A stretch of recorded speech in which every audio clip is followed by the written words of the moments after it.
Sir எப்படி sir இப்படி சாப்பிட்றீங்க அப்படின்னு. என்ன இப்படி தாங்க சாப்பிடுவேன்னு சொல்லிடுவோம். அவ்வளோதான். எங்கள் அப்பா நான் சாப்பிடுவேன்னா சாப்பாடுற மாதிரி சாப்பிட்டு இருக்கேன்னு சொல்லுவார். ரைட், ஓகே, நம்ம சேனலுக்கு இதே வச்சா பேர் என்ன அப்படின்ட்டு சாப்பாடுறோம்னு வச்சுட்டோம். இட்லினா எத்தனை சாப்பிடுவீங்க நார்மலாக? சின்ன வயசுல சொல்லுங்க. 6வது 7வது படிக்கும்போது 25 இட்லி சாப்பிடுவேன். அப்போலாம் அது சாதாரணம். நாங்கள் 4 பசங்க எல்லாம் ஒன்றா உட்காந்துட்டு போட்டியில் சாப்பிட்டே பழக்கம் ஆயிடுச்சு. ஏன்னா அப்போ வந்து கிடைக்காது இட்லினாக்க, வருஷத்தில் 5 தடவை 4 தடவை தான். இப்போ தான் இட்லி தினம் போடுறோம். அடுத்து கொட்டி வச்சா நான் பாட்டு அடிச்சுட்டே இருப்போம். அங்கே திரும்பி பார்க்காம சீக்கிரம் நமக்கு கிடைக்கணுங்கிறதுக்கா. எந்த சாப்பாடு சார் ரொம்ப பிடிக்கும்? நல்ல சாப்பாடு எல்லாமே பிடிக்கும். சரி, பிடிக்காத சாப்பாடு? மைதா மாவு பிடிக்காது. ரொம்ப பிடிச்சது? ரொம்ப பிடிச்சது ஒட்டடையான சம்பா சாப்பாடு மட்டும்தான். ஒட்டடையான சம்பான்னு ஒரு சாப்பாடு இருக்குது, இயற்கையாக விளையிறது, நல்லது உடம்புக்கு அப்படின்னு.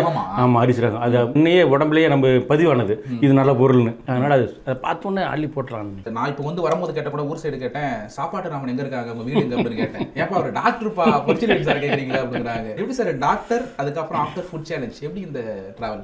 அல்ல, அனைத்துமே காரணம் என்னுடைய மகன் தான். அதாவது வெளிநாட்டில் இருக்கும்போது கம்மியாக நிறைய பேர் சாப்பிட்டுட்டு யூடிடி போட்டுட்டு இருந்தாங்க. இப்போ நீங்கள் அவங்களாட்ட நிறையா பக்கம் சாப்பிட்றீங்க, நீங்கள் செய்யுங்க. சரி, ஓகேப்பா நான் சாப்பிட்றேன்னு எடுத்து விடு அப்படின்னு சொல்லிட்டாங்க. நார்மலாக மாதிரி எடுத்து போட்டது தான் ஃபஸ்ட்டு. ஆமாம், ஃபஸ்ட்டு என்ன ட்ரை பண்ணீங்க? ஃபஸ்ட்டு வந்து பலாச்சொலை, ஆளுக்கு 100 பலாச்சொலை வச்சோம்.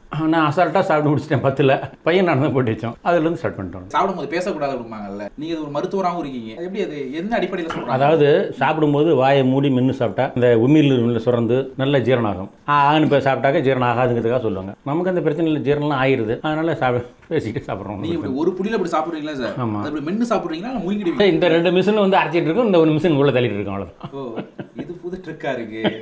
நிறைய பேர் கேட்கறது கூட நான் கூட பார்த்துருக்கேன். யாருக்கு சமைக்க தெரியுமா அப்படின்லாம். சமைப்பீங்களா? அருமையாக சமைப்பேன். நீங்களே சமைச்சு நீங்களே இது மாதிரி சேலஞ்ச் பண்ணிருக்கீங்களா? பண்ணிட்டுருக்கேன். வீடியோ கூட ஒன்று போட்டிருக்கோம். பெரும்பாலும் யாரும் சார் சமைப்பா? பெரும்பாலும் என்னுடைய மனைவி தான்.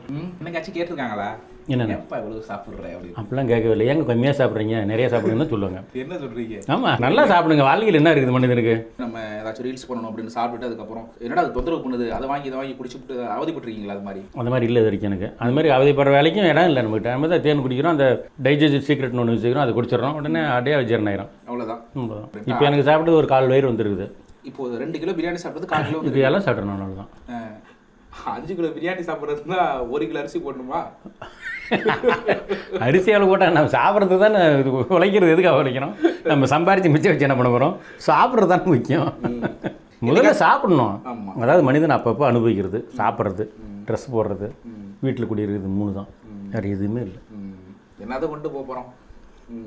வந்தோம், சாப்பிட்டோம், அவ்வளோதான். வேறு என்ன பண்ண போகிறோம்? ஏதாவது நம்ம உடம்புக்கு உழைக்கிறது தெம்புனாலும் சாப்பாடு வேணுமா இல்லையா? கண்டிப்பாக. இப்போ உங்கள் வண்டியில் வந்தீங்க, டீசல் ஊற்றினா தானே வருது. இவ்வளோ 1/2 லிட்டர் டீசல் ஊற்றினா எப்படி வரும்? டேங்க் ஃபுல் பண்ணால் தானே வரும். நம்ம டேங்க் ஃபுல் பண்ணணும்.